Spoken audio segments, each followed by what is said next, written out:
Some inbreeding there. Oh my God, no. You know what? It's West Virginia. It's fine. He doesn't look sinister enough. You gotta give him a scowl. You gotta give him real. You don't want him to look too sinister. Yeah, he's a slave owner. He's got to let them boys out in the field know who's boss. He lures them in with his.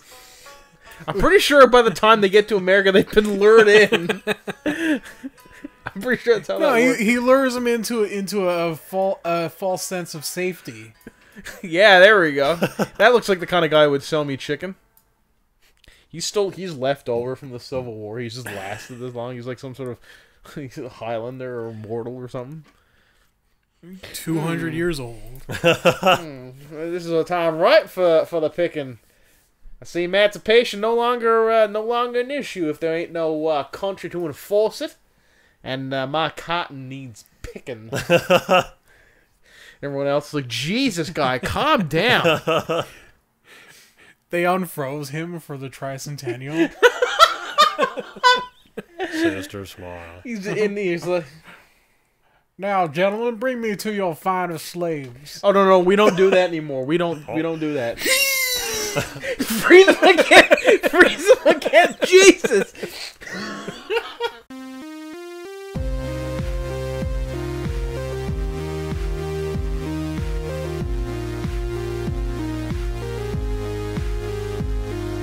Hey everybody, welcome back to the Pixel Junkies man. podcast. It is episode 186. It is November 16th. Why, ain't that just the prettiest little old number I ever done did here? That's a peach of an episode right there, sir. That's a peach of an episode. Oh, here we go. Are you speaking in character or are you just doing Adam? This is my normal speaking voice here, sir. You don't normally talk in your real voice, the fact that you imply otherwise, you cur. You don't normally talk in your real voice. It's weird hearing you talk like that on camera. Yeah, you usually change your voice. So yeah, I figured since we're in West Virginia, my home country, that I would be proud to speak in my native tongue. None of that European garbage from the north. Canadians aren't real people. No, sir. No. Just West Virginian blood, pure. Oh, do you have some and fancy through. golden Pip-Boy? No, there's just a yellow light on it. Oh. Well, of course so. Nothing but the finest bred Pip-Boy for me. That's what status will get you around here, son. I can trace my family back 14 generations. Before I can trace my family back to the first settlers who came up the Louisiana River, which is nowhere near West Virginia, so I don't know why that's the case. You got it. My name is Colonel Cornelius Reinhardt Thaddeus III. I wasn't able to put Thaddeus on my ID card because it was too long. Guess the boys in them Vault Tech don't understand a true blood American name. But here we are, me in the vault. I unfortunately missed the awakening day on account of I had too many rum and gingers beforehand. But I'm all good to go now, so I best just toddle on out and see what's left of good old blue-blooded America. Anyway, I'm going to stop that now. Thank you. So yeah, we're playing Fallout 76. Fallout 76 is actually out now. Wow! I probably could have kept going and just vamped. Yeah, I know. I was going to see how long you would do it. I'm tragic here now. Like I was saying, it is November 16th, 2018. It's 18 days into No Not November. I can now hear colors and move things with my mind. On an unrelated note, my Fitbit has been getting lots of steps. I don't remember how your hand does it involuntarily now, just at work. It's like, why is your hand doing that? It's got to get the motion out. It's just a force of habit. Muscle memory. So, I'm just kidding. So what happened this week? Oh yeah, something big happened this week. We had a couple of big things happen this week, actually. The first is probably this. Do you want to leave that for the end, or do you want to talk about it now? Might as well do it now. So, the saddest thing, Pokemon Let's Go Pikachu came out. Yes. I haven't played it yet, but I've heard it's just kind of a rehash of Pokemon Red and Yellow. Oh yeah. Or Red Blue. Sorry. Yeah, I heard it's more like along the lines of Pokemon Go, No, but in Kanto. yeah, for people with no phones, I guess. According to Blizzard, that's nobody. Yeah. Anyway, Paying attention to it. what's the thing? What's the big thing this week? We unfortunately lost and tragically lost Stan Lee earlier this week. He died. I don't know if they came out with a reason why. Old, probably. Yeah, I'm guessing it was some sort of complication due to his health because the man was 95. Stan Lee, for those of you who don't know, was a comic book industry leader for many years. Everybody knows who Stan Lee is. He was the founder of Marvel alongside, or the co-founder, sorry, alongside Steve Ditko and Jack Kirby. They turned Timely Comics into Marvel Comics. I mean, the amount of things that he's done to the industry, like the ways he's changed the comic industry, is astounding. Just to list a few, he pushed comics towards more realistic stories with more realistic characters. So where DC heroes at the time, and still somewhat argued today, are very very inhuman characters in terms of they don't have a lot of human flaws.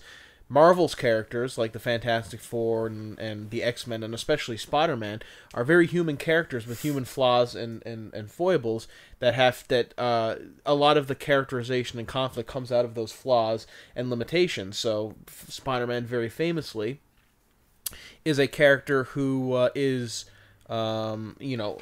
to balance his role of being Spider-Man with his role of of being Peter Parker. That was that was due to Stan Lee's influence. Stan Lee was also instrumental in including more diversity in comics. He was the creator of, or he pushed for the creation of and helped develop. I'm not sure how big a hand he had in it, but he did push to develop the character of Black Panther, who was the first mainstream superhero to be of African American origin, and he came up with two other African American heroes long before DC did. So I believe Black Panther debuted in 1967 or 8. Can't remember the exact year. And then in 1969 we got the Falcon. Sam Wilson from the movies, Captain America's sidekick partner. And then in 1971, we got Luke Cage, or Power Man, as he's also known. And DC didn't come up with their first mainstream African-American superhero till 1971 with John Stewart, the Green Lantern, who's a great character, don't get me wrong. Stan Lee also pushed for more recognition for individuals working on the comics. So before Stan Lee kind of came to prominence, only the artist and the writer would get credited on the back of the comic or on the front. Now, Stan Lee included the trend of including the editor, the letterer, the colorist, anybody who really worked on the comic, and the actual physical comic would get credit on it. He came up with, I believe it was called Stan's Soapbox, where he would, at the end of every comic, he would write a little thing that would just talk about like an issue he had with mostly with the industry, but sometimes with society at large. He very famously wrote one where he talked about how bigotry and racism are inherently stupid and evil, which is worth a read if you're interested. He also went a long way to make certain comic creators, to give them kind of a household name amongst hobbyists. So before Stan came around, people would write if they wrote into comics, they would say "Dear Mr. Editor" or "Dear Mr. Writer." But when Stan started to credit people with those positions, they would start writing in "Dear Mr. Lee" or "Dear Stan," and that's how they would, because Stan would post some of those fan letters, and Stan was very active in the comics fan clubs in the comic community back then, and so that's how he became so well known. He came up with obviously he helped co-create, some of Marvel's most iconic characters: the Fantastic Four, the X-Men, Spider-Man, the Hulk. I mean, Doctor Strange. The list goes on and on for the amount of characters that he had a direct impact on and helped create. Now, a lot of the only major controversy that I'm aware of with Stan Lee, and it does bear mention, is that he a lot of people believe, or there's a thing in the industry where people believe that he took too much credit for creating those characters and didn't give enough to their co-creators, which were Jack Kirby and Steve Ditko.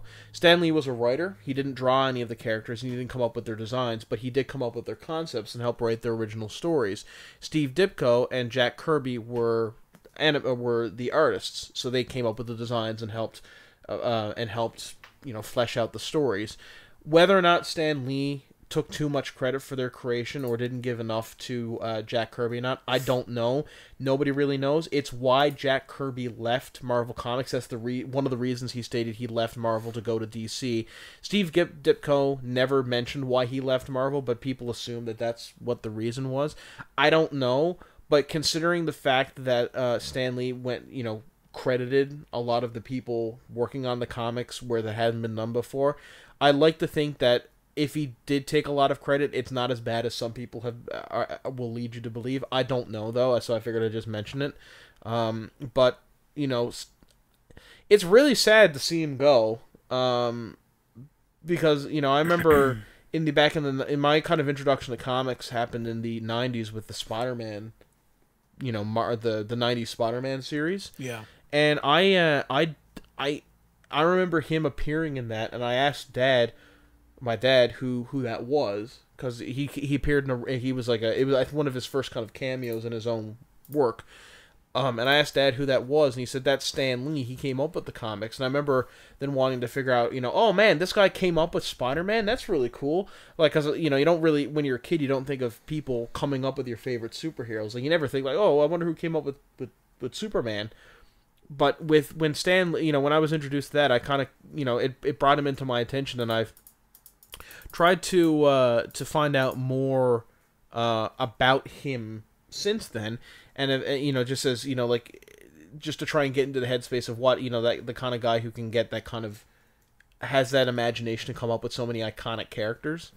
So yeah, his passing, I don't know. This is one of the I don't like to see celebrities pass away, obviously, but there's not a lot of celebrities that have passed away in the last few years that have really, really affected me. It's more like I'm sad that they're gone, but it's not like a big impact. Mm-hmm. But I remember feeling really sad when I found out that Stan Lee died, because he and his work have been such a major influencer on my life, and it was very sad. But I mean, not many people live to be 95. No, he actually served in World War II as a signalman. He helped set up communication lines and radios for the U.S. Army, and then was drafted into the propaganda department. I forget what that was called.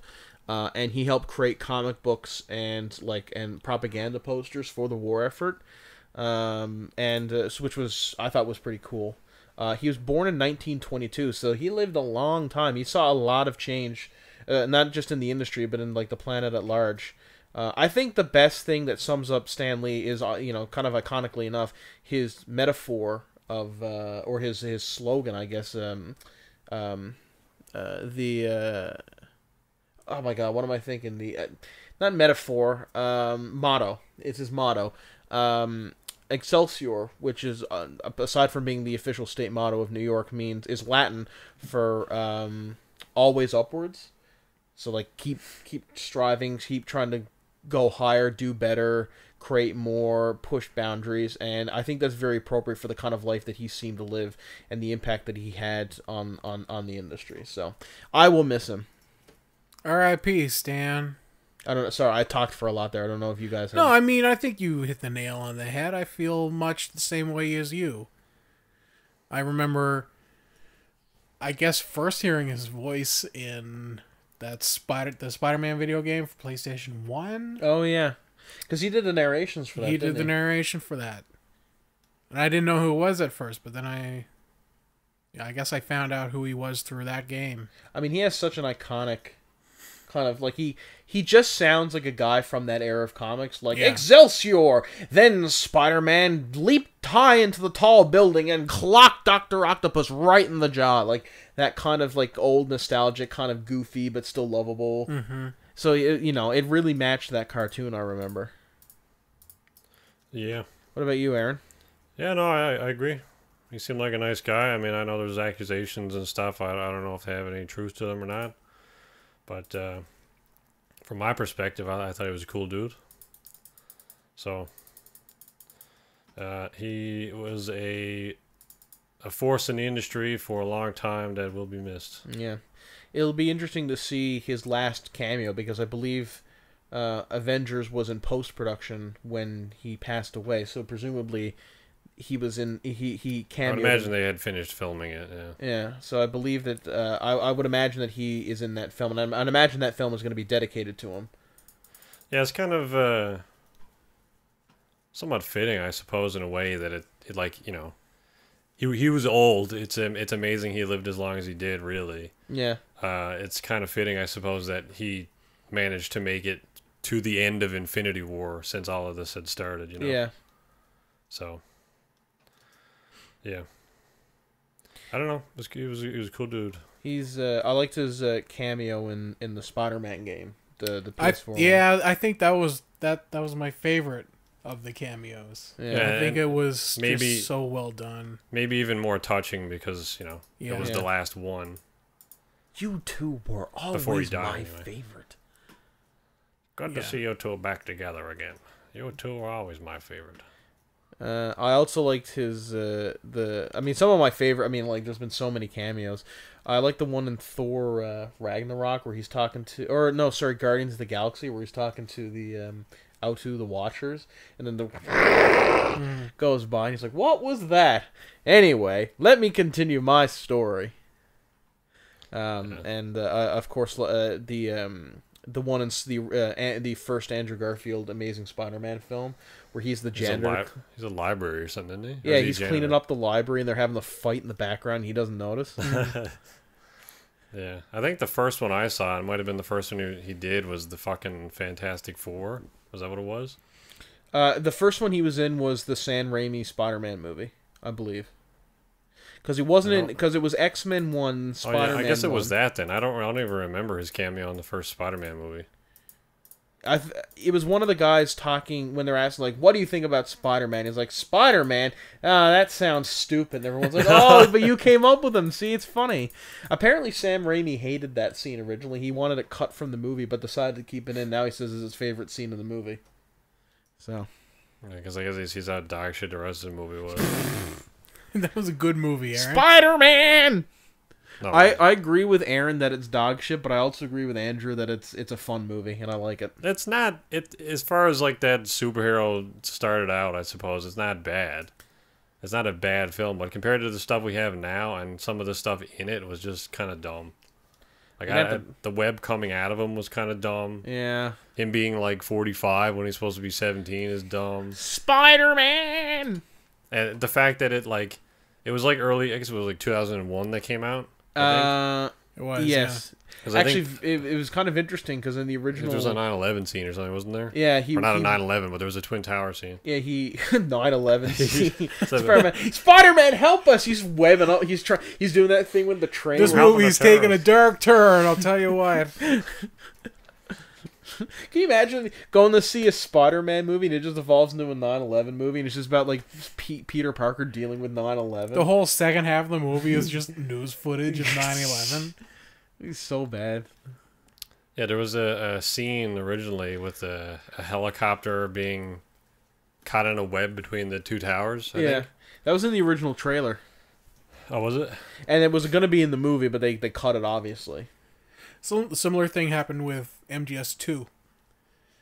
The end of that game ends with Arsenal gear, which is the big, the giant base submarine, crashing into New York. Oh, and so it required a bunch of editing to. Oh my God! Arsenal gear is crashing into Oregon. No, it was still New York, but I don't think it was. I don't think it. I know they had to edit the I guess the skyline. That's why it became so meta. Hideo Kojima was like, okay, how do I rewrite this? It's a simulation and it's a commentary on people playing games. Perfect. Put your stamp on it. Get it out the door. Anyway. Yeah. Sad to see him go. Miss you, Stan. Indeed. I will say, back in the 90s, you know, in the 90s, like, we're known for, like, really, like, dark, edgy comics. He wrote they brought, as a promotional thing, they brought Stan Lee, because Marvel wasn't doing well at the time. They brought Stan Lee in. They're like, Mr. Lee, we're going to get you to write a new comic book series. Shit, wrong thing. And they're like, and he was like, perfect, I can do that. So they gave him this character. I think his name was like Ravager or like Raver or something really dark and edgy. And he kind of looked like if like the term like a biker like had sex with like, I don't know, the Punisher, like that kind of a character. But but because it's written by Stan Lee, who's like an old school dude, the internal dialogue is like, "Gadzooks! Somebody is beating up that woman. I must leap into action to protect her. Ha ha!" And it just doesn't match the character at all. It's like if the Punisher came out in the 40s, like, "Gee Willikers there! Oh, I better use my gun here to incapacitate those big bafooks for the good of America." 40s radio announcer. I don't know. Anyway. Hey, speaking of shit movies, have you seen this Pokemon Detective Pikachu trailer? I don't know. I'm still of two minds about it. On the one hand, I mean, a live action Pokemon movie is cool.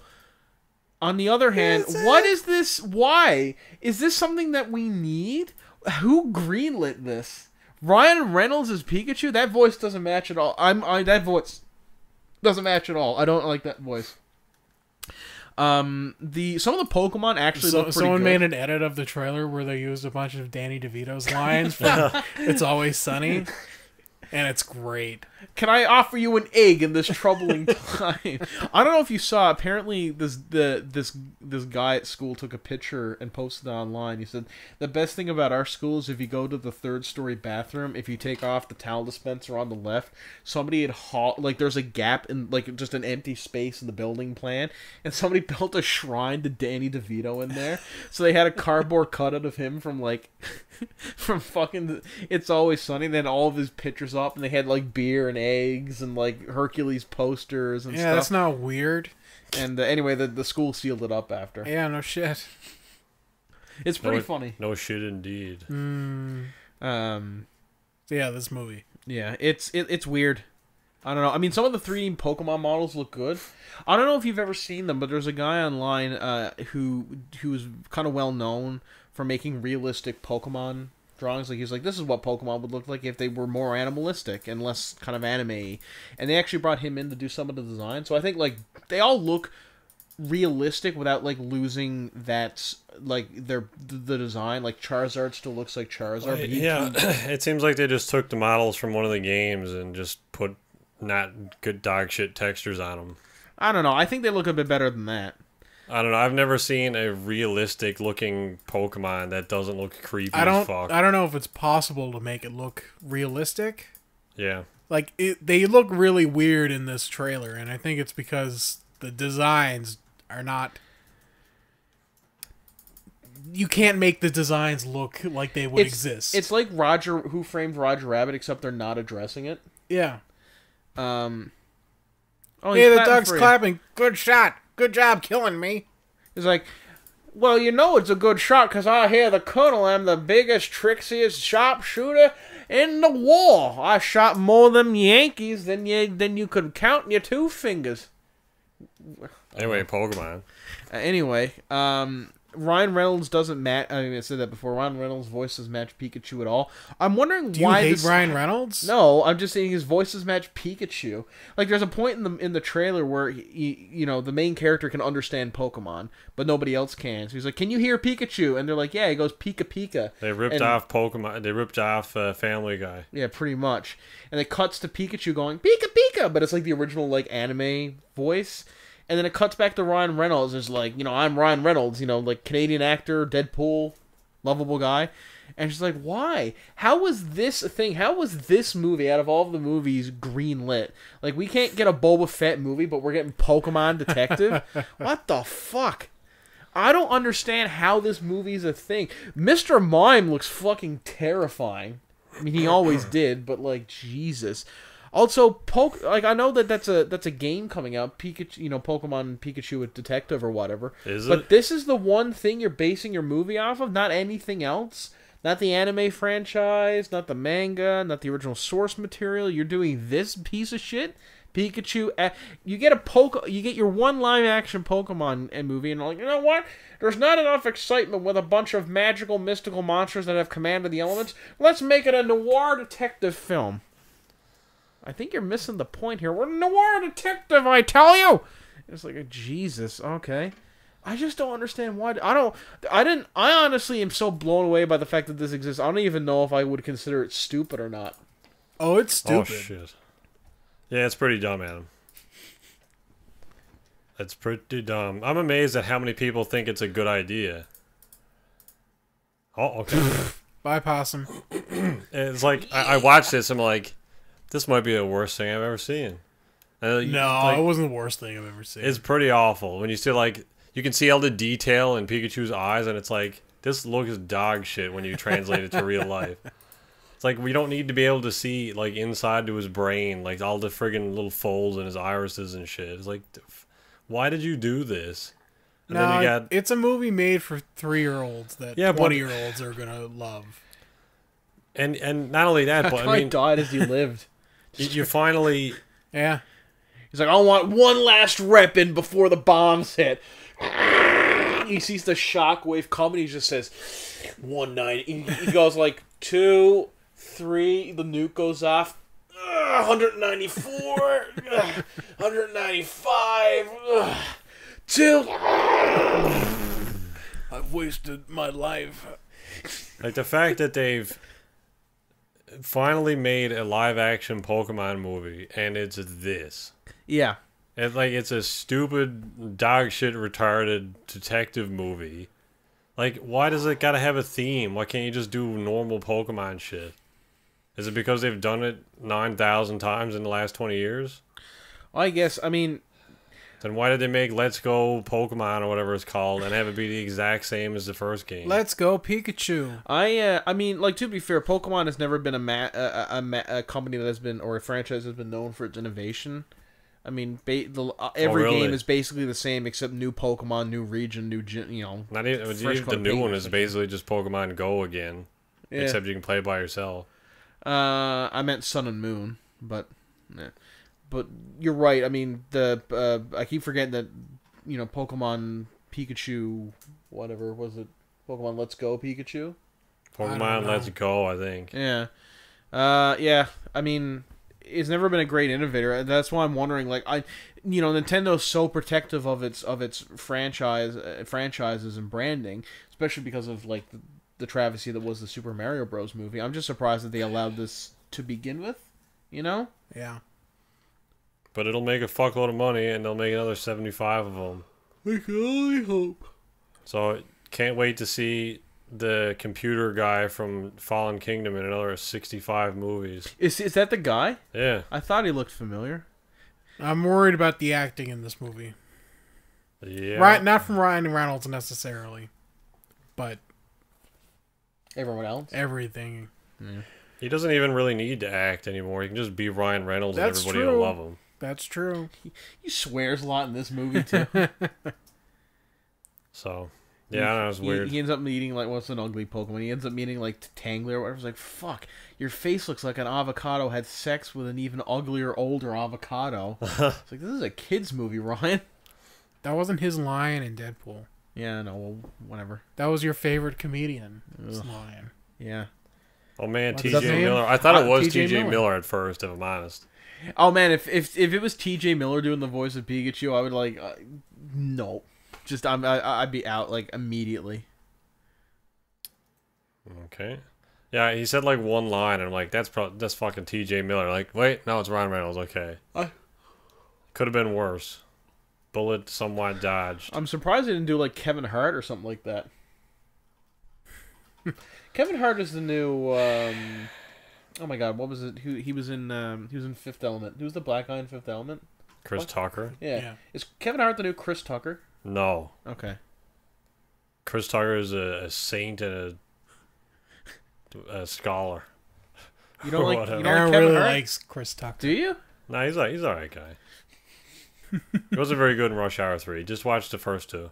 Well, I mean, Rush Hour 3 wasn't very good. Yeah, well, that's why I said it. Jackie Chan was okay. Did you see the? But he's always like 200 years old in that movie as well. So. Did you see the outtake from the first movie where Jackie Chan kicks the door down and he goes, "Cheese!" And everyone starts laughing. He's like, "What?" And he's like, "It's freeze." And he's like, "Oh!" The crew fucking loses it. Your director like, "Okay." Yeah, there's a lot of English outtakes in that. Yeah. I mean, you can't really blame him. Apparently, he's a nice guy. Like, Who, Jackie Chan? yeah, Yeah. Yeah, I know. He's got a really good reputation. yeah. I don't know if you ever saw the interview that he did. Is that a dot matrix printer? You got it. Is it making the noise? Yep. Apparently, he did he did an interview once where he was talking about like he got to do a movie with Bruce Lee, and Bruce Lee like Bruce Lee hit him, and Bruce Lee thought he hit him a lot harder than he actually did. So he said, I fell on the floor, and the next thing I knew, Bruce Lee had me like cradled me in his arms. He was like, "Are you okay?" And I was just looking up at my hero, being like, "Thank you." It was a really good. It was a really funny interview. I highly recommend you check it out online. Yeah. What? I don't know. I just love the idea picture of Bruce Lee like running over to him and like holding him like a baby. Are you okay? I was screaming at him. It's like, Jesus. Just knocked wind at me, man. I'm fine. Anyway. Yeah. So that was a weird announcement that we got. I mean, my cousin sent me because that was that Monday that trailer dropped? I think it was Monday. What, for Maybe. Pokemon? Yeah. Yeah. And I remember I was in the middle of cleaning my room. I stopped. I sat down, watched the full trailer, watched it again, and then came back to him like, "What the fuck was that?" It's because I mean I don't even hear rumors of a Pokemon movie in production, so it's just like this came out of nowhere. Like, oh my god. Yeah. Well, I mean, they got their crappy game. I mean, awesome game everyone's looking forward to coming out, or out now. Hell yeah. So they gotta have their stupid movie come out also. I mean, great movie everyone's gonna love. So, there you go. I don't know, man. Like, maybe I'm not of that age anymore, I guess. I can't wrap my head around why any of that's a good idea, but, you know, whatever. I mean, to be fair, Make your billions, I guess. I'm not one of those people who think that all kids movies are stupid, because there have been a lot of really good kids movies, but I will admit that a lot of people are lazy when it comes to making kids movies, because like, it's just a kids movie, it's easy. So as a genre, there's probably more crappy kids movies than there are any like crappy other like films of other genres, especially like really mainstream ones. Because like there's a lot of crappy fantasy films, but they were like low budget like knockoff affairs, and there's not very many fantasy movies anyway. But for the pure amount of kids movies, I would argue that like 70% of them are crap. I mean, anything out of Disney except No arguing there. for a couple are usually pretty good. Pixar, DreamWorks does good stuff, and then after that, you really got to sort through to get the gems. Like fucking Blue Line Cinema or Blue Line, was it Blue Sky or Illumination? Like, fuck me, man. They can hardly put a good movie together. Remember Storks? Remember that movie? No, nobody else does either, because it was bad. I watched Coco. Was it about storks? It was. It was fucking awful. I watched Coco today. Oh yeah, the Pixar movie. Yeah, any good? It was all right. It wasn't.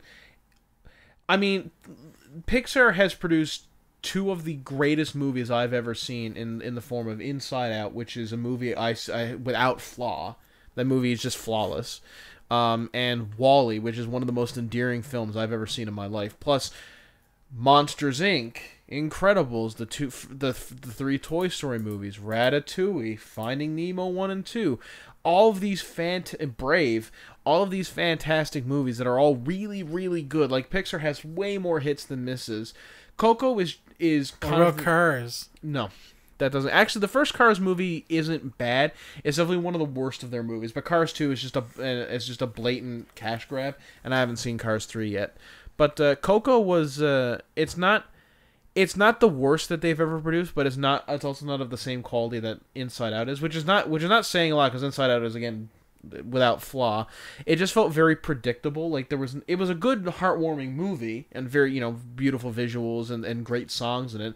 But it was very formulaic. Like I could tell, at the beginning of the movie, I guessed all of the plots, like all the plot twists that happened, and I think, of the 5 I thought of, I got 4 of them. The only one I didn't get was a dog shit movie. It wasn't dog shit. It was just very predictable. So, anyway, it's on Netflix, so I would recommend you check it out. It's a good movie.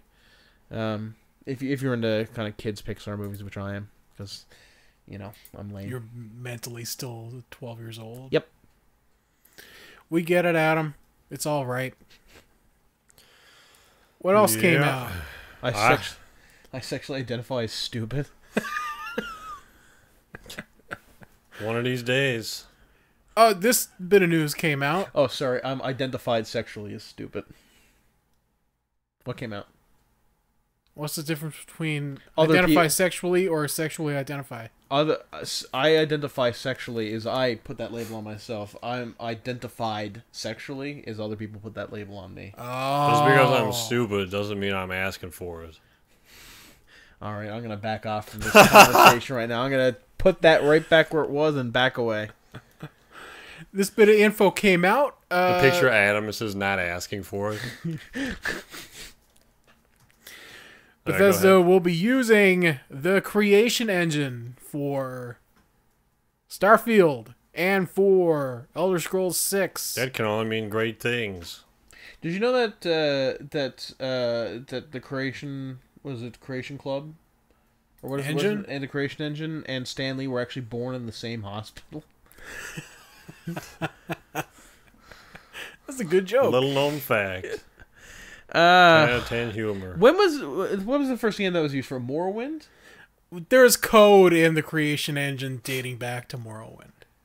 I mean, obviously you update code and that kind of stuff for game. I mean, Halo used the same engine for Halo 3 and Halo ODST, and even Halo Reach used a lot of that code. But like they frequently, like Bungie and 343 frequently updates their. Yeah, I don't think it's necessarily a problem that the same engine is being used. It's that it's broken. We're not seeing the updates to the engine that we should be seeing. Yeah. I mean, you're right. Even from Fallout 4 to Fallout 76, Fallout 76 has all the same bugs in the engine as Fallout 4 does, and it's like 3-4 years later. When you get hit with a massive amount of melee damage, you still like it sent skyward. Like I don't know if that happens here. That's too bad. I think that might just be Skyrim. That was my favorite glitch in Skyrim. Just a giant coming up way, like the first time the giant hits you, you're like, this won't kill me, and then suddenly you're in like fucking like, I don't know, like. I mean, it might. Riven? I think that's like. Rivendell? It was melee damage translated into momentum beyond your health cap, right? But I don't know if there's any melee weapons in Fallout that do that level of damage. Yeah. Maybe if you modded it. Well, I think like a Death Claw probably would, right? Like an Alpha Death Claw. Maybe. Maybe, I don't know. I don't know. I've seen some bodies go shooting off in this, so not like way off in the sky. I think that's just physics glitches, though. Yeah. So I don't know, but I mean, I guess and I haven't been watching that stuff that you guys have been posting because there's been a big old debate on the internet. Everyone freaking out that Starfield's going to be using the same dog shit game engine, but everyone's like, no, that's just terminology. That doesn't mean anything. That just means it's got at least one line of code that's the same or whatever. But I mean, like, what does that really mean? That when they say they're using the same engine, does that mean they're using the same like base framework? Yes. So I mean, like beyond that, I don't really know. I don't really know if there's a means to.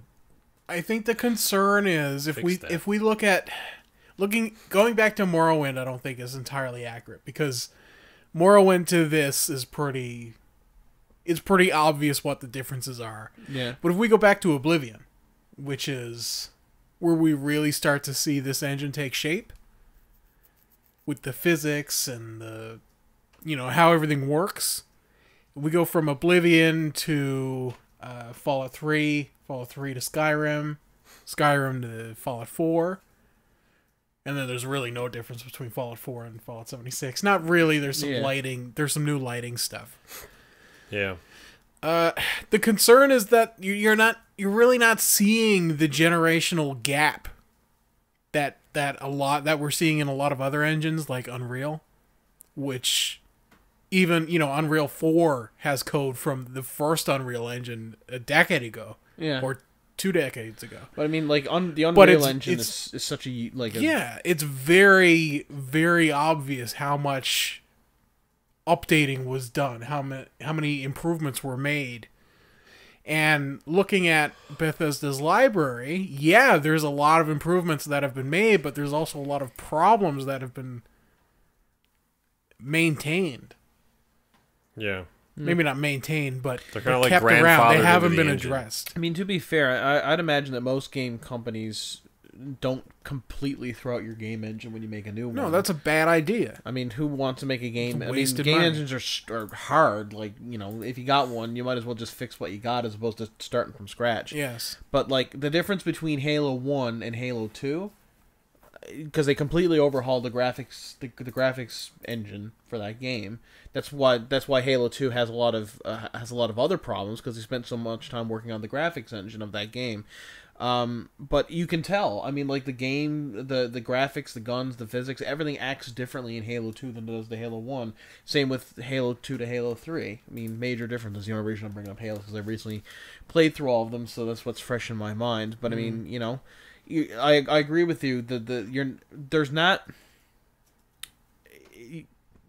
You're just not seeing the same leaps of evolution that you are in other game franchises. I remember when Unreal 4 was announced, they had those few like trailers. Yeah. I mean, I remember being like, "Holy fuck! Is this what the future's gonna be like for games? Like, is games gonna be this good in the future?" And they kind of are. Yeah. It seems like with Bethesda, their issues kind of get grandfathered into the engine, and they don't fix them from update to update. But they play it all the time. There's a big list of bugs that are in Fallout 76 that were also in Fallout 4, but were addressed by modders. Yeah. Yeah. And this is an online game, so we're not going to see that. Nope. So we got to live with those bugs. Well, I mean, you're dealing with a Bethesda game when the first patch that everyone recommends you download and install is the unofficial bug fix. Yeah, I thought that was kind of ironic a patch. little bit. Because they're like, we're going to use this game engine for years to come because modders are familiar with it and they know how to use it. It's like, and you're saying this at a time when a game that just came out doesn't have modding support. So, all of those there bugs... are mods for it. I don't know if you'll get banned if you do anything. Yeah, some of them... Pete Hines is ready with that ban button. Yeah, I've seen some mods that change, like, Pete doesn't know visual how to stuff. use a computer.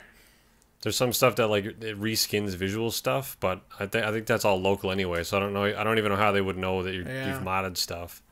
As far as like modding, like actual things into the game, like physics tweaks or bug fixes or animation fixes or anything like that, it probably, I don't know that you would be able to do it, or whether or not it would cause massive amounts of crashing. I don't know. I don't know how that would work in a server game. Speaking of not using a computer, I read an article the other day. I don't know if it's true or not. I just saw it on the internet, but apparently Japan's like to the federal government of Japan, guy for like cybersecurity, like the head of that department. I can't remember if it was cybersecurity or if it was like cyber technology. Didn't use a computer, like does not know how to use a computer. He just told people what he wanted, and then got them to do it. And he got recently let go of that position because I mean like. You probably should have a little bit, like a basic knowledge of a computer if you're going to be in charge of that department. I don't know if that's true, but I hope it is because that's fucking funny. I also can't remember if it is Japan or not, but I'm pretty sure it was.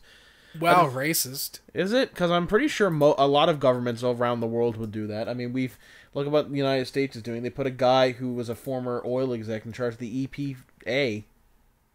I was going to say fucking there, but it wouldn't really work. That's why there was a pause.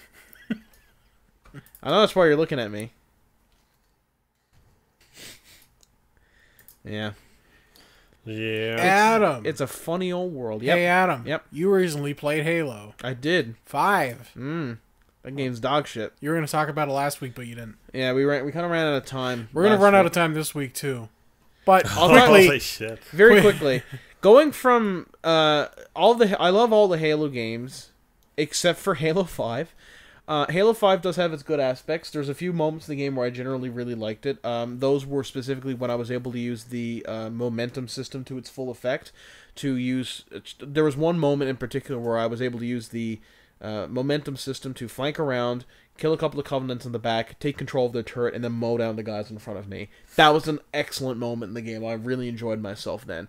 But those moments are very few and far between because there's so many enemies on screen at one point, at any one time, that any time that you attempt to move in the open, you're just getting blitzed apart. That's something that Titanfall did correctly, is it didn't punish you for moving. Halo punishes you for being out in the open, even more so this time because there's so many enemies firing at you that you just take a lot of damage. And I suppose it would be better if you had 3 other people to help absorb that damage. But the friendly AI, as good as it is, which is not very good, cannot deal with an active player very well. So like every other Halo game, the AI sits in the background, and that wouldn't be a problem, except the game is designed around 3 other active players, and so you're just dealing with waves and waves and waves of guys. I don't like how the elites look, and the enemy AI in this game is fucking dog shit. If you go to Halo Reach, which in my opinion is where the series peaked in terms of gameplay, especially in the campaign, the elites in those games, especially all the Covenant really, but especially the elites, were fucking they were a nightmare to deal with, even on normal difficulty, where if you would hit an elite, immediately they would start running away, and they would try to, and then immediately I would follow, and then immediately I would get dogpiled by Covenant. So they would actively lead you into traps. They would try to flank around. They were very intelligent in how they responded, and it showed in the game because the game was very tactical, very tense. Playing that game was tense all the time. Not to diss, Halo 1, 2, or 3, but they were working with older engines, obviously, and you couldn't get the same effect. But even those games had pretty good AI. But in Halo 4, and much more so in Halo 5, you can really tell that the AI, especially the enemy AI, is just not up to snuff anymore. I can forgive terrible allied AI because they're really only there to take some hits from you and kill 1 or 2 guys and to make you feel better. But boring enemy AI is unforgivable. Locke is the most... Yeah, I was just going to say, when you say that the quality of Locke's character makes up for any issues you may have in the gameplay department? I mean, obviously I like the Master Chief because I've grown up, he's been the main character of all the games, and he's actually gotten a bit of characterization in Halo 4, quite a significant amount. John, Linda, Fred, Linda, and Kelly, I know from the books. They're not really well represented in this game, but if you know the book... I just saw a really fucking stupid plot for the 6th game. What? They could have, like, a buddy cop storyline with Locke and his buddy Load. Oh, no! No! And then Lock and Load could chase down the Chief again for some reason. Because they're kind of fucked out with telling a story. I mean... I don't think they're going to call the character Load, though. Halo, Lock, and Load. Ugh. Load with an E at the end. No, it's not even going to be Halo anymore. It's going to be Lock and Load. Buck obviously had a character from the ODST games, and he had a pretty significant I had to pee character. really bad. Good. You keep talking. I got to go pee. Just the sun coming through his rock. Andrew. What? It's a perfect game, Todd. Yeah. Todd Rays. Oh, man. But Locke's Olympia Vale and Tanaka's characters are non-existent. They're really boring, and I fucking hate the Warden Eternal. I didn't really realize how much I hated him the first playthrough because I didn't really pay attention to it. But you fight the Warden Eternal a lot. You fight him, I think, 13 times in that game. I counted. Has it that many times? Yeah, just individual. And there's one fight at the end where you fight. Game. It's really annoying. He's the one boss fight in the game. You fight him 13 times. And he's always talking in your ear. And he's saying the exact same stuff. When you're playing through the Chief and on the planet... I can't even remember the name of the planet. Genesis? Is that the name of the planet?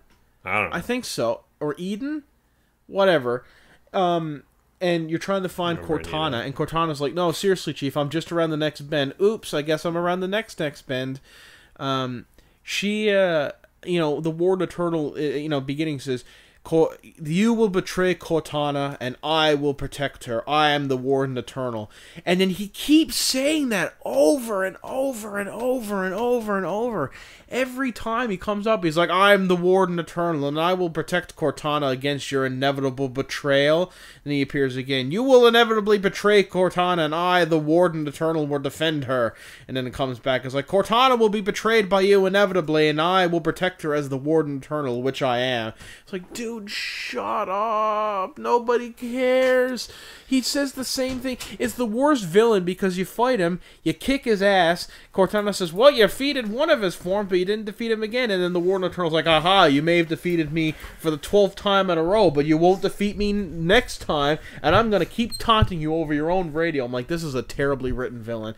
The game is just really boring and really poorly written. Like, there's some good ideas there, but just, no. Are you still talking about Fallout? Yeah. Anyway, I'm done with Halo 5. Just it's definitely the weakest game of the series. Not that there's nothing in that game to enjoy, but it's a low point of the series, certainly. Just the music isn't as good, the visuals aren't as good. The people that made it just didn't get what made the others good. Well, the campaign was done by the same guys who did the Spartan Ops, and the Spartan Ops was good, but I don't think those fluke? What? Does that make Halo 4 a fluke? Well, a lot of the guys who made Halo 4 left. Oh. And so Halo 5 was handled by a new team. Why did they leave? I don't know. Offered other projects. Remember how good we all thought Halo 5 was going to be after listening to Hunt the Truth? Mm-hmm. How much hype that gave the game? I still argue that Hunt the Truth is amazing. It's good. It's the best thing about Halo 5. Yep. Now, not to say that the soundtrack is awful. I used to think, because it's not very memorable, but there are some good tracks in there. Ever since that the Truth thing came out, if I'm honest, I kind of lost faith in Halo because I felt the story was immediately predictable. What do you mean? It's like, well, I don't know. They were just they set up this story, and from the very basics of the premise of that, whatever did you it was. Listen to Hunt the Truth? No, I didn't. But I listened to part of it, and I got the concept, and I felt like they can only be setting up like something to subvert my expectations. Oh man, Ryan Johnson, did you work on this? Yeah. It's like, why would you set up this? Was that it was shit. Why would you set up this story if the same thing is going to happen in the game? Also, the one thing that I hate, the game lied, but it didn't. Halo 2 also lied, but it you could forgive the lie because what we got was just as good, if not better. Like, Halo was like, you're gonna fight to defend the Earth, and you're not on the Earth for very long, and then you're back on Halo and doing the stuff with the Covenant. But it's alright, because the stuff we got on Halo, and especially with the Arbiter and on High Charity and stuff, those were good levels. With Halo 5, they're like, this game is going to be about you and Locke in a cat-and-mouse game across the galaxy, one hunting the other. And you don't get that. You're just like, we gotta find the Chief, but first we gotta fight on Sang Helios. Also, I fucking hate how the Elites look in this game. The Elites look so... They looked proud and honorable in Halo 2. They looked alien in Halo 1. They looked friendly and again, honorable in Halo 3. In Halo 4, they looked terrifying and a vicious enemy. And in Halo 4 and 5, they just look big and bestial. They're like brutes, except they're elites, and elites are supposed to be swift and agile, like a snake. And these look like, oh, I'm an elite, I'm big and waddling. Like, oh, I hate it. The brutes are supposed to be the big guys. Yeah. Anyway. Yeah, there's no Halo. Yeah. I have to fly through the rest of this. Aaron, how's Fallout 76? I am enjoying it, but it has problems. Yeah, I can see the problems. I can also see some of the positives. So I mean, we've talked about the game at length. We already did a video on this. I mean, it's officially out now, so you can compare the differences. Have they fixed anything from the beta? Or was the beta a demo? I think they've changed some very minor things. I think, like, did you give that yellow guy head? Yes. Yeah. There we go. Oh. I think essentially what the beta was trying to find like a balance, like in terms of like damages, spawn rates on things, how different mechanics like that work. In terms of like the server structure and the gameplay, it's basically the same as the beta. What the fuck do I keep getting stuck on? You need a new gun. Yeah, probably. Well, this does a lot of damage. God fucking damn it. There's also that. Sometimes I feel like the hitboxes don't match up with where the character is. Why did that do no fucking damage to them? So yeah, there's a lag. The what? there's a lag. There is a in lag. the I think damage. it seems to be. Oh shit! It seems to be like server lag sometimes. Because sometimes enemies will not be moving, but they'll be like physically moving in the world, and other times they'll be hauling ass and not going anywhere. I'm dead. Just give up. Beyond that, I think, like, I don't know, the way the game works, it's very much like a normal Fallout game, but the problem is a lot of those systems don't work in a multiplayer environment, I think. Key of which Every fucking Key of which is time. like each server, I guess, is its own instance, and everything is on timers. So like power armor, I guess, would be one of the most important ones. That respawns every so often. I don't know how frequent it is, but if it's something like power armor and you end up going to an area where it is, generally they're all in like very hard to reach high level areas. You get there and somebody was there 5 minutes before you and the power armor's gone. You now don't have a reward for going in there, and you don't even know that it's supposed to be there because it was gone when you got there. Sweet. And stuff like that with like weapons and things and different items. The way loot works is any container, anything that like a barrel, if this was closed and you could loot it, or see if I can find like a person, for example. These all have these inventory screens. All of this is randomized, and it's per person. So if somebody comes over here and loots his body, they have their own loot pool that's different from mine. So you don't need to worry about somebody stealing your shit if somebody has a gun and you want it. But power armor, which is like a physical object in the world. Physical objects in the world, like this lighter, if I take that, that's gone for everybody now. Yeah.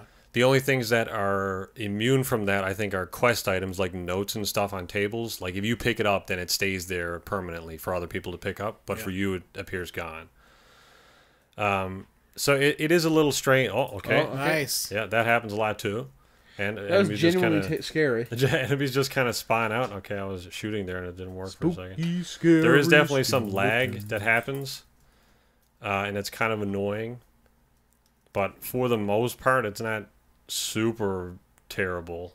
It can be bad sometimes. I guess it really depends on the server you're on. Sometimes it's really bad. Sometimes it's fine. I feel like that's something they should probably iron out, though. It would be nice. A game so focused on combat. Yeah, true that. The other thing they need to address is storage, how storage works in the game. You can loot items and put items in containers in the world. Like, I guess this ammo box, I can put shit in there, but it may not necessarily be here when I come back, and other people can take it. It's not like a personal storage pool. You need to go to a stash for that, and you can build a stash, or you can find them all over the world. But your stashes can only hold 400 tons, and they're communal. So if you place 10 stashes, it's all the same loot pool. Yeah. And if you go to like the northwest corner of the map and put a stash, and then go to the southeast corner, they have the same contents. Okay. So it's nice in that way that you can get shit from anywhere. Yeah. But the fact that it has a storage capacity is bad. I feel like that's like easily fixable if the capacity increases with the number of stashes you build. It would be nice if there was like if you could build multiple stashes and have separate stuff. Well, even to have a shared inventory, but just raise the 400 tons to 500. I was thinking like you could have it be tied to your level. Is that a gun on the table you just missed? A what? Short hunting rifle. Yeah, I think you said katana. Yeah, I was gonna take that, but I was looking around still. Katana. Booblehead. Yeah. Oh man, So, timed perks. Yeah, so you can keep the bobblehead. I think you have to consume it or something to use the perk. I actually haven't tried myself. But when you pick up I don't know what it's under, miscellaneous? Like the idea of a bunch of raiders fighting dudes from the vault, and all of a sudden one of them just like unhinges his jaw like a snake and shoves a bobblehead down, and suddenly becomes really good at aiming. I don't know how. Yeah, let's try. Let's see. Okay, so yeah, you do consume it. Otherwise, you can just keep it as a collectible. as a little collectible item. I really like the Pip-Boy. Yeah, Pip-Boy's nice. It's got the same. You can also change the view from this to just a sort of a quicker. Like the power armor.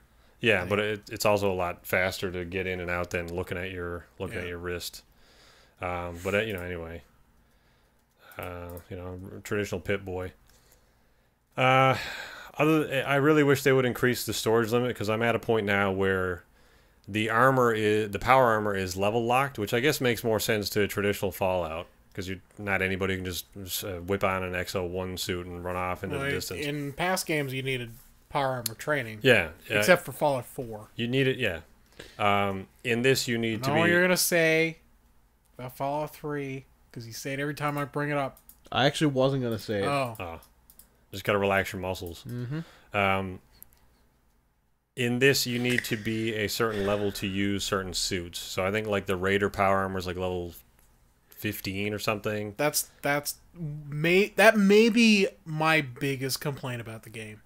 What do you mean? Leveled loot. What do you mean? Leveled loot. Oh yeah. Because in no other Fallout game has there been leveled loot, and you know, I'm sure there's a million examples where I'm wrong here, but as far as I know, and I've played a lot of Fallout games, I think leveled loot is not a Fallout thing, and that's not true, for me. That's an even bigger complaint than the always online multiplayer no NPCs bullshit. Leveled loot, like if I'm out questing and I find a machine gun. I mean, there are NPCs, but not. You know what I'm saying? Yeah, like dialogue with dialogue trees and stuff like that. Yeah. If I'm out hunting and I find a machine gun or like a katana or a machete or something, it's like, okay, maybe it makes sense that my character wouldn't necessarily know how to use it, but you know how Fallout New Vegas does that? You can use it. You're just you're inefficient with the weapon. Yeah. It doesn't lock you out. It doesn't prevent you from doing it. Like your character knows how to physically hold the thing. He knows how to use the thing. You just might not be efficient. That is a thing. I haven't encountered it in like vanilla playing the game. Oh shitty fuck! I was about to take a stim pack. I didn't know it was a second guy. Yeah. That does happen. There are some weapons that are level locked. But for the most part, I think you only get them from as quest rewards, and if you're with other people who are higher level. And I guess that kind of makes sense in a way in terms of like an MMO, not necessarily in like a lore gameplay perspective, but in terms of like an MMO, it prevents what being happens, too overpowered too quick. Yeah, it just prevents people from grinding out a bunch of high level shit and then giving it all to a level 1, and then they can go beat the whole game. Yeah, I get that. But because then you don't learn the mechanics of the game. You just you're kind of thrust into the deep end. It puts another barrier there between the gameplay and the immersion of it. It kills the immersion for me. Yeah, putting that in terms of just like artificial borders. Yeah, in terms of just discovering stuff in the wasteland, I don't think I've discovered anything beyond my level. It's all been within my level. But I guess there are some quest rewards and stuff that go beyond. So does it do the Destiny thing where, because like in Destiny, when we were playing, I was level 50 and had like a light level of 300, and you were level 20 and had a light level of like 100, and we're fighting the same mission. We're both finding it equally hard because the enemies are scaled for you to be for you on your game or your, I think it's experience. Whoever the party leader is. Oh. Yeah, I think it's party leader, but there is some scaling going on. Because I'm 7 or 8 levels ahead of Dave, and we've been playing together, and he hasn't had any trouble. So I feel like there's a bit of scaling going on there. I'd imagine the difference would be pretty severe for like a level 50 to a level 1. Yeah, and I also think that it has to do with like the weapon. Like it's not straight up like this enemy's level 20 and your gun is level 10, so you're doing no damage. Like I've come across level 40 things that I can blow apart because I have a lot of damage in my weapon. So like even though I'm only level 20 and I have like a level 5 gun, but it's been super modified, I can still kill level 30 enemies, and it's not like super unrealistic. So I don't know. I feel like the divide between leveling and damage in this isn't as much of a problem, but I guess there is still remnants of it. You wouldn't want to immediately go try and kill like level 50 Goliaths with a pea shooter. What's a Goliath? They're like the giant super mutants. Oh, okay. I thought those were behemoths. Maybe that's what to call. I don't know. I think there's a Goliath in this as well. Something similar. I will say one thing about this game that makes me kind of want to pick it up and play it is the monster variety. And I remember in the trailer that we saw at E3, There's a number of really interesting looking monsters in this game, especially that bat thing that I don't know if you've run into yet, Aaron.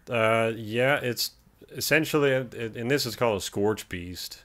I haven't fought it yet because fuck that. So a dragon? It's basically a dragon. Yeah, I imagine they pulled the code from Skyrim because it seems to Good. have the same animation. If you want to know my thoughts on the Skyrim dragons and how and how well implemented they are, go watch our Face Off achievement or series. It's great, don't you know? Sound design is really good though. The audio on the Scorch Beast is really good. Like the air, you can hear like the wind. It's flapping around. You're like, Jesus Christ, sounds like it's Go find me a Scorch Beast. The sound design with the guns as well is also really good. Like when you fire, you can hear the bullet like go for a ways, and it depending like if you're in a metal hallway, it's like the reverb and the echo in there is really well done. Also, there's a lot more quests than I thought there would be. I mean, I was kind of expecting it to just be a lot of dicking around in the woods. It seems like it's just littered with quests. Yeah, there's all the gameplay I've seen is like 40 quests on screen at once. Yeah, and I mean you can turn all that off as well. You can just pick one and do that. You can turn all your quests off if you want. I think it wasn't a main quest. Turn that off. So like you don't need to have any quests on the screen. But there's all kinds of stuff to find. I feel like in this it maybe does texture glitch. It does maybe a little bit better than the other games where it's kind of a bit hand-holdy. Like, there's a lot of literature and terminals and holotapes to listen to and read in this. And some of them will point to things, but like in other games where when you read a page that has an objective on it, it's like, go here and do this thing, and you don't actually need to read it. You can just continue the objective. Yeah. In this, you can like read a thing and be like, oh, I'm going to go check out that area and see what's over there. What, the guy up on the balcony there? Yeah. Have you found that the whole reading and listening to the either audio logs or like written terminals is counterintuitive to the whole multiplayer aspect where you and Dave are playing together and talking to each other and oh, shut up now, I gotta listen to this for 5 minutes. I can totally see that, especially because it for some reason it's like the game you can only share certain quests. Like if you're in a group together, okay, shit. So they've learned a little bit from ESO, but not a lot. I'm stuck. How do you get out of this now? I'll use the tilde. Oh wait, I got stuck here when I first did this actually, and I just jumped. I managed to get out. Oh, there we go. Nice. If you're in a group, you can share quests, and they'll show up on the side of the screen. But non-main quests maybe or specific side quests just don't, the objectives don't share. So like it might be go pick up this thing, then both players have to pick up the thing. Like even though one person completed it and the quest goes away, the other person still has to do it, which is kind of dumb. It's ESO. In some quests, other quests it one person does it and it's fine. Like ESO. Is that how that worked? Yeah, we had one or two quests when we were playing it that completed for both of us. That's my like I probably brought this up on the podcast before, but I was playing Destiny 2 and joined in on their Discord chat as they were all playing ESO and just hearing they started off being like, okay, yeah, we're great to play this, and then over the course of like an hour or two, they got more and more frustrated with the fucking interface of that game, and eventually, I think it was Aaron was like, I can't do this, like fuck this, and somebody laughed, and I remember just laughing. Yeah, I mean the gameplay in that wasn't particularly satisfying anyway, so the fact that you really weren't playing with anybody was kind of the final nail in the coffin. In this, it's still an issue, but a little less so, because I don't know. It's kind of dumb that like if you got to pick up a holotape and listen to it, that you both got to pick it up and you both got to listen to it, and then just maybe stand around and shut up for 5 or 6 minutes, depending on how long the holotape is. It's just a little counterintuitive to the whole point of playing it. So maybe I wouldn't play this in large groups. Maybe like with one other person might be ideal. I haven't really encountered many situations that I couldn't handle myself. Like obviously if you go run off into a super high level area that's way above you, you're probably going to get your ass handed to you. Just running around with 30 enemies running after you, you're probably going to get fucked in the ass. But everything that's been like within my level or lower depending on the area, because I've just been doing a lot of exploring and checking shit out and seeing if I can find power armor pieces. Is totally something that you can do by yourself, but is you know, kind of not really supporting the argument to make this a multiplayer game. So I don't know. I mean, I guess hopefully they do some rebalancing in the future and patches to make this a little bit more conducive to multiplayer and stuff. Oh shit! I don't know anything about this next thing on the list, Aaron. Did you put it here? Oh yeah. So sort of related to this, the nukes in this game have you can go around and find the launch codes for the nuclear silos. I haven't really done any of that myself. I found one launch code, but as far as I'm aware, they're sort of pieced together in 4 codes or 4 numbers. And once you have all 4, you can find a launch code, and then you can create a blast zone, which is effectively an end-game high-level area with high-level loot and high-level bosses and stuff, which is cool. But is obviously supposed to be a fairly involved system. I think there's timers on when the codes reset.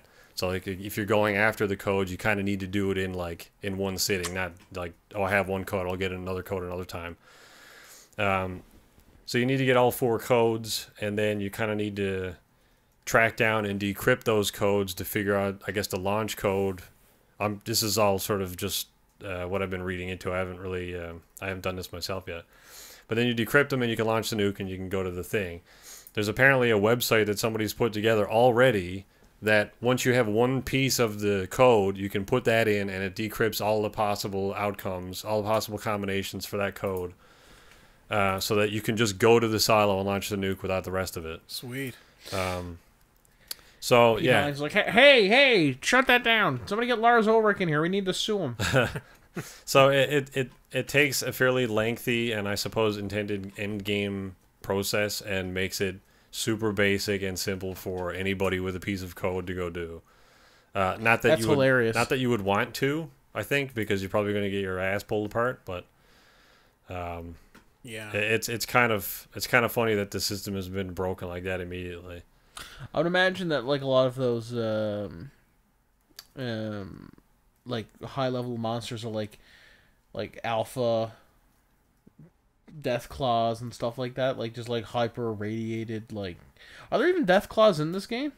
As far as I'm aware, yeah. Okay. I always like death claws. One of the coolest missions in Fallout 4 is when you're investigating the church and you go into the underneath and you hear like the people getting blitzed above you. Like, what the hell's going on up there? Mm-hmm. That was a hard. I was under leveled for that, so I really struggled against that guy. Hucked every grenade at it and it just walked through. I'm like, if you bring the egg back to the mother, like the other death claws in that quest, yeah, I think you can get a death claw gauntlet. Oh really? Yeah. Oh cool. Yeah, yeah, maybe. I kept it and laid it on my shelf, and then when I came back one time, it was gone. Sweet. So speaking of that, also in this game, your camp can randomly disappear. Oh, that's good. Yeah, and you can blueprint it, so like you can copy everything and put it into a plan, and then place it wherever you want. But sometimes they just straight up disappear, and your blueprint needs to be all built from resources again. So it's like, I have this massive fort made, all my resources, all these things that I found. It's blueprinted, but now I need to spend another 1,000 resources on building it because it decided to just not be there anymore. That's really good. Which makes you want to invest time into building yeah, well, those. I'm not doing it anymore. I had a pretty decent one built, and when I loaded back in yesterday, it was gone. So like, I feel like this game might be good in a year. Yeah, oh yeah. That's a good way of putting it. I thought that was a head crap. That's a good way of putting it. Played as in a year. Is that an egg in that computer? A what? An egg. A Nuka-Cola bottle. Oh, it's a Nuka-Cola bottle. Yeah, they really got to fix the storage thing in this, the storage problem. Because, I mean, you know, if you haven't played the other games, there's no storage limit on like a chest. You put a chest in your house, you can put as much shit in as you want. Yeah. You can cram that's the best part of the chest and scram. You can cram so many bones in there. That's kind of like a staple of the gameplay at this point. So to be limited within the first 20 hours of play before I have any power armor. I wonder if they're gonna sell storage. I don't think so. I think Pete Hines, in all of his wisdom, said that the storage limit is important for reasons, but didn't elaborate on any of them. I'm under the assumption that it has to do with server storage, and they don't want to increase it because that's more money. Yeah. So, I don't know. Who knows? They really need to fucking increase it, though. If the game doesn't do well, you might actually get a lower storage limit. Only 2 items in storage. Clear out your shit, everybody. In 2 months, we're getting rid of all your shit. Yeah. 100 pounds, that's it. Also, I'm George Lucas, and I bought Bethesda. Get out. You would, too.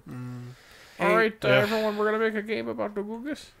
Anyway, it's got problems. Bethesda said they are going to address the storage thing. I don't know when and how, but we'll see. But anyway, I mean, I'm having fun with it, even though it is massively flawed at the moment. So, I don't know. I guess take it with a grain of salt. Pick it up in a year. Pick it up on sale, something like that. That's a tripwire. Hey, Adam. You a fan of Game of Thrones? Yeah. Like a minor fan, I guess. Minor fan, huh? Yeah. I heard it's coming back in April. This is last season. Yeah. Oh, sorry. Was that your? No. Okay. Is your favorite character Oberon. Oberyn? Tyrell? I don't know who that is. Was he a Tyrell? I don't know. Was he the dude who got his eyes plucked He was a out? sand snake. Was he? Oh yeah, that was the dude who got his eyes plucked out. No, he's not a sand snake. The sand snakes are all the women. Oh. So what's he Right? did? He was like a prince or something. Oh. Wasn't he the brother of the queen who was like raped and killed by the Mountain? Yes. When they took over King's Landing during Robert's Rebellion, and then he fought the Mountain in that fight, and he poisoned the Mountain. But the Mountain was like, "I'm gonna die, but I'm gonna pluck your eyes out doing it." And Yes. then that made the Mountain really famous, and he made his own vodka brand. Yep. Okay. So is that guy? The man in the mountain. Yeah, is he your favorite character? No, but I thought the actor was pretty good. Why? I always thought he would be pretty good in some sort of sci-fi fantasy where he played some sort of warrior race. I'm thinking like Klingons or maybe like a Krogan. Well, maybe. you're in luck. Doesn't hurt me. I'm in power armor. Oh man, is he playing? Pedro Pascal Krogan or has whatever been episode? cast as the lead in the hit new show, The Mandalorian. That's just what I wanted. Oh man, you got a frame. Yeah, there's Cornelius out in his slaver outfit. Or whatever Adam was talking about. I would never presume to own slaves, although I'm sure my grandpappy did. I am fully in accordance to the laws of America, but if I want to work people to death on my land for my game like some sort of horrible asshole and criminal, well, boy howdy, that's just what I'm gonna do. Yeah, no, I think that's a good choice. I thought Jon Favreau was gonna be the Mandalorian. He's making it. Yeah, but then... Okay. Jon Favreau is the Mandalorian. Yeah. It wasn't Ryan Johnson, Kylo Ren? Yeah. Yeah. Hey, Aaron, do you know anything about this crypto crash? Well, yeah, supposedly... speaking of Pascal, that's why I put it on there. Oh, did you? Pedro Pascal being the Mandalorian. Speaking of Pascal... The recent crypto crash, leaving NVIDIA with all kinds of Pascal cards. Whoa! What are Pascal cards? That's their chip architecture for their graphics cards. Pascal is just the code word for the name That's of what the they call it. chipset. Anyway, I guess there was a crypto crash. A lot of stocks are down multiple percentage, some fractions of percentage, and now no one's buying 2080s anymore. Nobody should have bought 2080s to begin with. How's the Dalal doing? I got 20,000 Dalal. What the fuck? So anyway, yeah, you want to get your 2080 now, then now's the time. Maybe, I guess, if it doesn't explode anymore. Are they still exploding? I don't know. Who They knows? were exploding for a while. Anyway, that's what Pascal's up to. Hey, Aaron. Yep. What's your favorite controller of all time? Nintendo Switch. Is it? What's your second favorite? And you better say PS4. DualShock 3. Really? Team Rory. Oh. Are you? No, absolutely not. I think he likes the PS4 controller more. Absolutely. Xbox, good. the Oh, who cares? Xbox One Elite controller is number 1. PS4 controller is not bad, but it's not the best. Well, if the Elite controller is number 1, what are you gonna do if you want to play a Sony console? You can't, because you can't use your Xbox One Elite controller. Well, have I got good news? I bought a new controller for Red Dead, but the fucking fishing mini game got my right stick almost worn out again. So I've got good news for you. Did you buy another Elite? No, I bought a new PS4 Oh, controller. okay, I was gonna say, Jesus Christ. Because I played GTA so much that the left stick's rubber was coming off. Now that I'm playing Red Dead, the right stick's rubber is coming off. Well, you might be in the market for a new controller then. Maybe. Well, good thing that there's a super expensive version of the PS4 controller coming out. Was it some sort of like Elite version of the controller? I forget what it's called. Do you remember what it's called? Apex? It's called the Brute. I think it might be Apex. The Brood? Yeah. This is a solid Halo joke there, right? Oh man, it's Was a that level Shot in the 14 Dark? guy. Yeah. Hey, how's it going? I think it might be Apex. Oh, okay. There you go. If it's a Shot in the Dark, good job. Whatever. So is it for Gran Turismo then? Suspicious. A good job. Is it for Gran Turismo? Is that what they made it? No.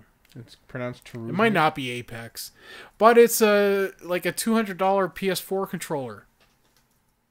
Where you can change out the D-pad. Oh yeah, I saw that you picture. Can move the thumbsticks. It looked like a Mad Catz controller or something. Oh no! Yeah, honestly, it doesn't look good. It looked like that shitty old boomerang one that. But it seems to have a lot of the same. It looks to have even more features than the Elite controller does for Xbox. Why did every fucking like Christmas for kids like? Oh, you got a new PlayStation, Mad Cat. And then here, well, you got your regular controller. Here's the shitty Mad Cat version because Dad didn't want to pay full price for an honest God controller. Here's this shitty Mad Cat one with a fan coming out of it or something. Hey man, fan controllers are the shit. Yeah, I don't know. I mean, they are shit. You remember when you were playing a game and all of a sudden? Nobody gets that. No, they're not supposed to. Yeah, I don't know. PS4 controller's okay. I'm not spending $200 on that one. Yeah, I want to see more of it before. I can't wait for that controller. Like the controller's not worth. It's not worth $200. So. I mean, I would spend like $40 on one of those flash drives that lets me use the Elite controller on the PS4 before I bought that. So. Yeah. Nice try. What's that whoever flying runs Sony. saucer up in the hill? I think it's an observatory or something. I don't know. Yeah. You What's can up? Go over there. What's up, Trives? How's it going? He's a higher level than you. Yeah, how's it going? He's definitely getting very nervous because you look like you own slaves. Okay, bye. I gotta get out of here. He's a villain. He's horrible. Is that Colonel Sanders? Hey, Adam. His power suit? By the way, Colonel Sanders did not fight in the military. Oh, they said he was dead. We already lost one hero this week.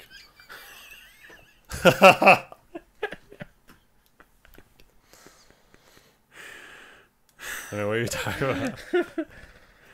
I'm so tired. All right, let's get through this. Adam, Yeah. what's your favorite movie franchise of all time? Star Wars. What's your second favorite? What's your 17th favorite? Toy Story. Fucking. Okay, 32nd favorite. What are you? Oh, Bad Boys. Were you disappointed when there wasn't a third one for a long time? I honestly was. I figured. What the problem is? I thought. I thought that Bad Boys instead of the problem. You with better that, believe that. The problem with Bad Boys is that it didn't. We found Aaron's thing. He just does. He just does a random. Random Martin Lawrence quotes. Yeah. I was gonna Believe say Martin that. Luther King, but that's not right. Oh no, super mutants. I had. You gotta get the bubblicious. Did your vocal cord explode? Help! The world's going dark. Help! I think I'm gonna pass out. That's fine. I don't know what that was supposed What was that supposed to be? It's supposed to be I had a dream. Oh, Jesus. That's not how that speech went. Can you imagine how different history would be? Yeah. If in his first speech he tries to speak loudly and just rips his vocal cord apart. Yeah. I had a dream. Turn that shit off. Everyone walks away. Oh my Anyway, god. there's a third Bad Boys movie coming out. Do you know what it's going to be called? Well, the first two Bad Boys, I thought their titles weren't hard to pronounce or read or anything, so I always thought it should be some sort of numbers in there, like Elite Speech. That would make it seem really cool. Well, if it was the fourth one, it could be like Driv 3R Forever. or Fant 4 Stick. Yeah. Similar to that. Well, you're in luck because Oh, my head is pounding. this movie is going to be called... I forgot. Bad Boys for Life for Lift 3. Oh, right. Bad Boys for Life with a 3 at the end instead of an E. I mean, they can just use the same name again for the next one and just call it For Life. Yeah. So I mean, they got their next 10 years figured out. Martin Lawrence not doing nothing.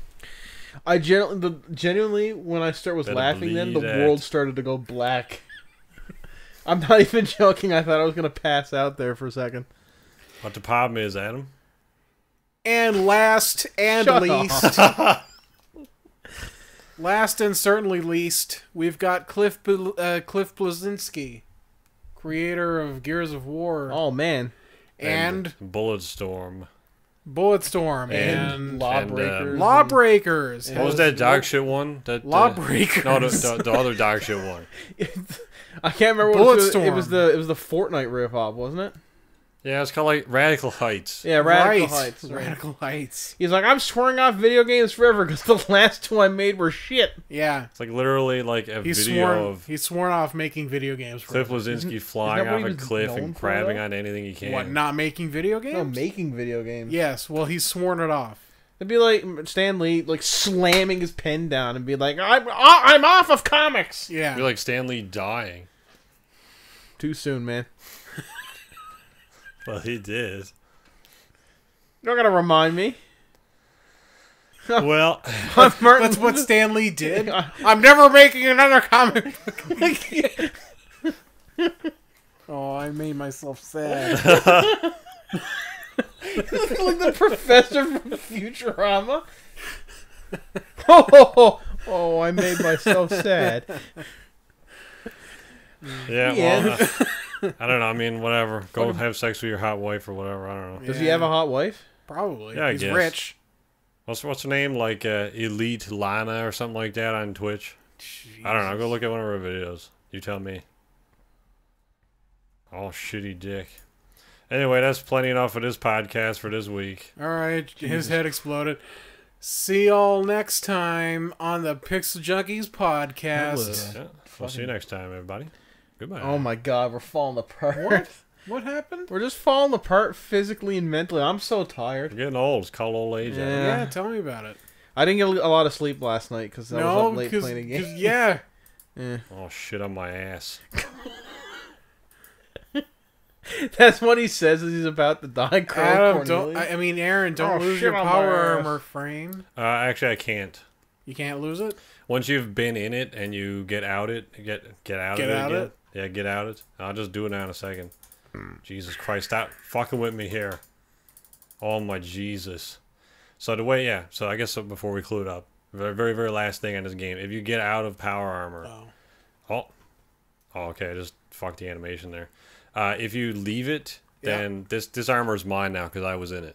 Okay. So nobody else can wear this armor. And after about 2 minutes, it'll warp to my inventory. Or I can just hit space and collect it now. Oh. Just put that in your pocket. Goes in your Yeah. pocket, weighs 10 pounds. So there you go. I mean, it's carbon convenient, but fiber. it's also weird. It's weird, but it's nice when you have a full set of T-51 that somebody just can't steal it from you. So, that's nice. Is the XO1 or whatever in this game? Yes. Because I like that armor. It's annoying that you can't have suits that have parts on them that you can't wear, like And XO1, if you're level 10, I think it's like level 40 or 50 for XO1. So if you find one with pieces, you need to take the pieces off and leave them in your inventory. Even though when the pieces are on the frame, they only weigh 10 pounds total. When all the parts separated, it might weigh 100. Yeah. So it takes up a lot of unnecessary storage space. But anyway. Anyway.